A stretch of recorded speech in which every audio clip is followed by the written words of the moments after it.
When a new From Software game is coming out, you always pay attention, and there's a few things to expect, such as excellent level design, strategic combat, and of course,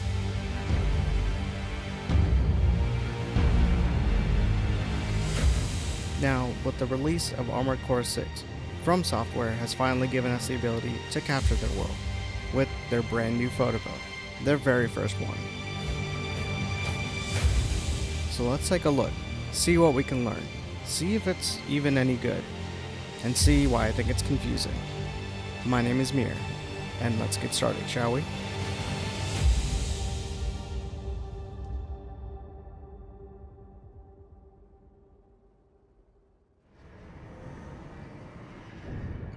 Once you gain access to the garage after fighting the helicopter for about 600 times, you'll also gain access to the photo mode. You'll see the controls for the photo mode down at the bottom, and seeing that I'm on a PlayStation 5, for me it's a touchpad, so just check and see what the icon is for you. Next, we're going to do a quick setup before we start taking pictures.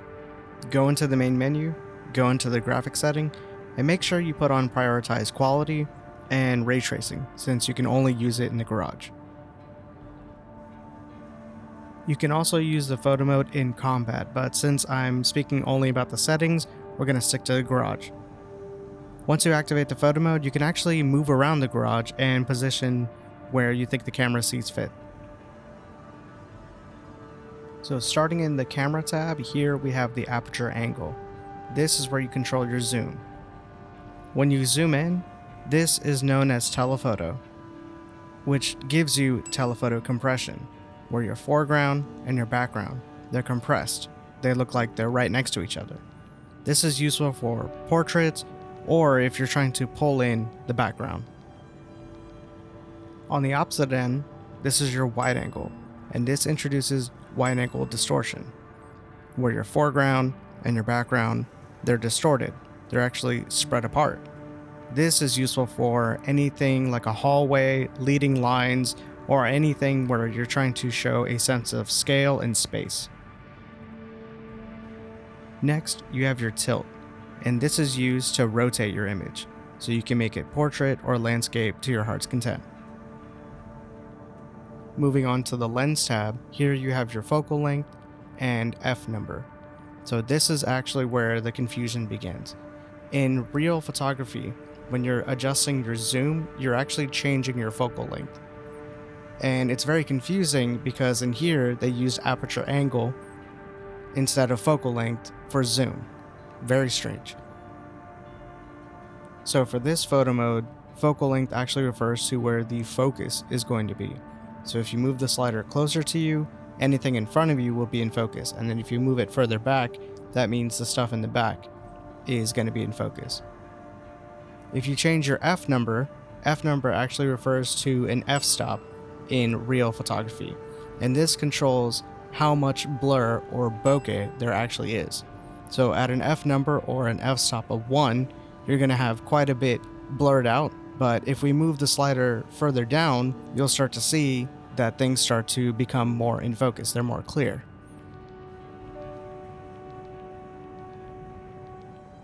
So f number controls how much blur or bokeh you have, and focal length controls where the focus actually is.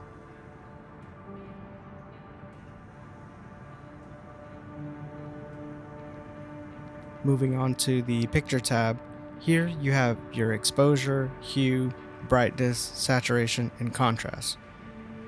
The exposure actually controls the brightness of the image. So if you go to the left, it completely darkens the image, and if you go to the right, it'll brighten up the image. And this is for the entire image, not just a selective portion. When changing the hue, this actually gives you control over the primary and secondary colors. Based on where you put the slider, this will accentuate certain colors, and it'll give you either a warmer tone or a cooler tone based on the color that you pick.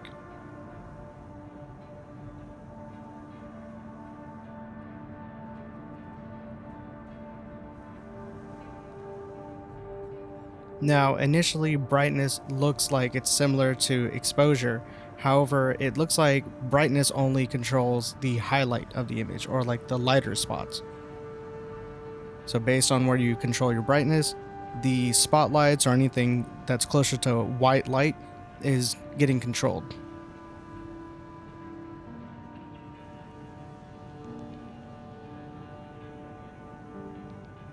Next is your saturation, and this is used for your color. So if you boost the color or the saturation all the way up, it makes the colors really pop. And vice versa, if you go the other direction, it actually removes the color, and you can go for more of a black and white look if you wanted. Next is your contrast, and this is used to define the relationship between your highlights and your shadows. So if you increase your contrast, you're now increasing that relationship between the two. You can go for more of a crunchy look, a darker look, or if you go the opposite direction, you can go for a less saturated, less contrasty look, and it kind of blends the highlights and the shadows together. Next tab is your color filter tab. And instead of predefined filters just like in every other photo mode in most other games, in this one it's more of an RGB slider. So based on where you move your red, greens, or blues, that's the color and the filter that you're going to be going for. So if you remove more of the reds and greens, you're going to get more of a blue filter across the screen. If you remove your blue and green, you get now more of a red look. So yeah, instead of predefined filters, you have more control of the look and feel that you want to go for. Next tab is your glow tab, and in here you can actually adjust the light themselves coming off of spotlights or any sort of bright light. When you control the range, it's essentially saying how far do you want the light coming off of the bulbs themselves. So if you increase your range, the more it gets diffused and the more light is just spreading away from the bulb. When you adjust the smoothness of the glow, this is basically your opacity, the glow itself. How much of it do you want it to show?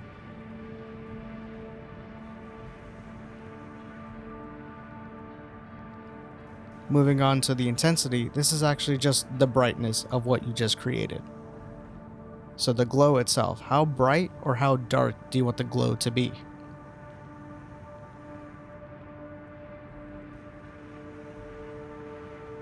Next, we move on to the blur tab.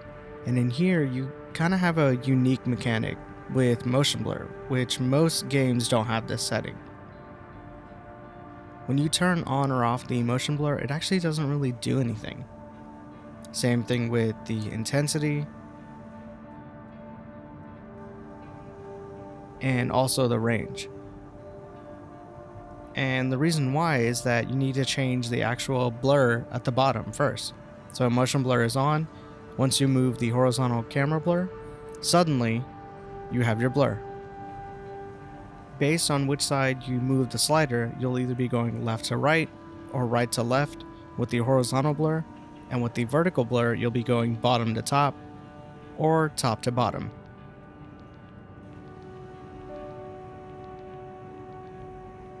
Once we set the blur, let's go up to intensity, and here you can just adjust how intense you want the blur to be. If you move down to the motion blur range, this controls how big of a trail the blur leaves.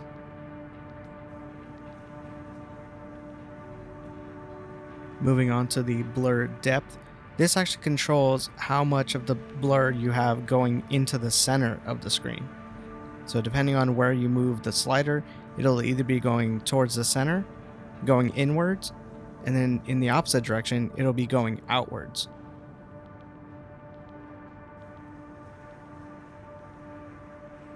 Next, you have your glare and bloom tab. Here, this actually controls the brighter spots, the brighter highlights, where the light is reflecting off something. So if you go down to the intensity, you'll notice that it controls the reflection of the bright lights. If you increase or decrease the brightness, this will only affect the brightest portions of the highlights.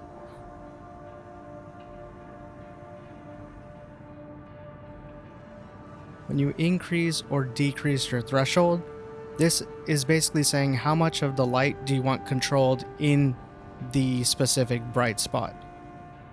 Once you lower your threshold, it bleeds off into the rest of the image, but if you increase your threshold, it keeps it within the fine line of the bright spot.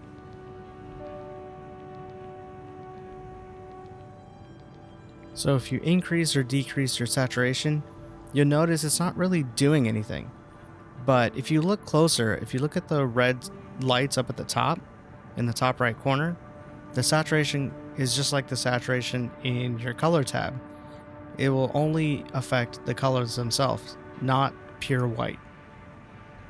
The smoothness refers to how much is actually bouncing off of your reflective surface. So if you increase the smoothness, you'll see more light bouncing off the surface. And if you decrease the smoothness, it's less being bounced off the surface. So you can really fine tune how much of the light that you have, how much is going on to the surface, and how much is bouncing off of the surface. So what are the main takeaways from this photo mode? It's actually pretty good. Technically speaking, there's some granular controls that you get in this photo mode that you don't get in other games, like the RGB control and the motion blur.